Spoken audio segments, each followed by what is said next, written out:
U.S. technology for stopping airline hijackers could someday involve an electronic bracelet. Strapped onto their wrists, it would disable them by shocking them. As investigator Dave Savini explains in his ongoing series, Fly at Your Own Risk, there is controversy over exactly who would be required to wear these bracelets. Would the federal government really consider doing something like this? This former United States Air Marshal, Jeffrey Denning, says he was stunned when he learned about new technology that could be used as your boarding pass and as a GPS device to track you and your luggage through the airport. But it also could be used as a weapon. The bracelet has a capacity to shock who's ever wearing it, kind of like a police taser. Our two investigators tracked down the bracelet's inventor, who says he created it to make air travel easier and to prevent another September 11th attack. The electromuscular disruption signal overrides the attacker's central nervous system. This promotional video shows the technology, electromuscular disruption. A transmitter would send a signal, and the bracelet would override the central nervous system, knocking the person down to the ground in a fetal position. This will allow the crew to subdue and handcuff that individual.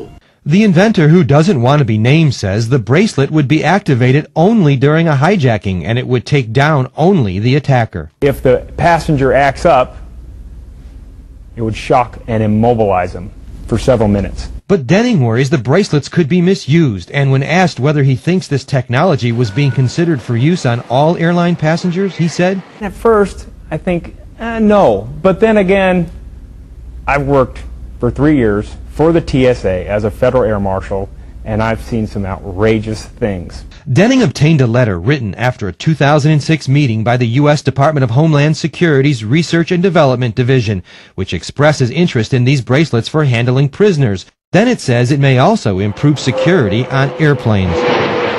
However, a Homeland Security spokesman says the only proposed use for the bracelets was for handling prisoners, not for regular travelers. The bracelet would only be armed by someone on board. Still, Denning is concerned the bracelets could end up on all airline passengers. Well, why don't we all put dog collars on and zap each other through the airport? It makes no sense. And he questions whether they would work. Don't you think a terrorist could just take off a bracelet? I find it almost unimaginable that we're having this conversation. Barry Steinhardt from the ACLU worries the technology would be abused by security and airline personnel. It's going to get misused. It's probably going to be misused on a daily, maybe even an hourly basis. And Denning says there are better ways to spend government money to close gaps in airport security, including the kind of breaches at O'Hare that were previously exposed by the two investigators.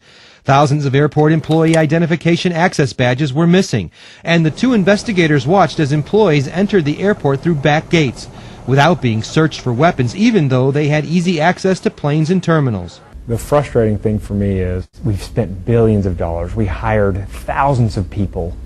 And have we really improved that much? He says these kinds of gaping holes in security need to be fixed before anyone starts thinking about shocking passengers with electronic bracelets. Shocking them like a dog if they get out of line. Since leaving the Federal Air Marshals, Denning joined the Washington Times as a security analyst and blogger. A Homeland Security spokesman stresses that the department has never considered using this technology on all airline passengers. The concept was to consider using it to control suspects that are already apprehended on aircrafts. And he claims the department has not actively pursued this technology. Robin Ann, back to you. Thank you, Dave, so much.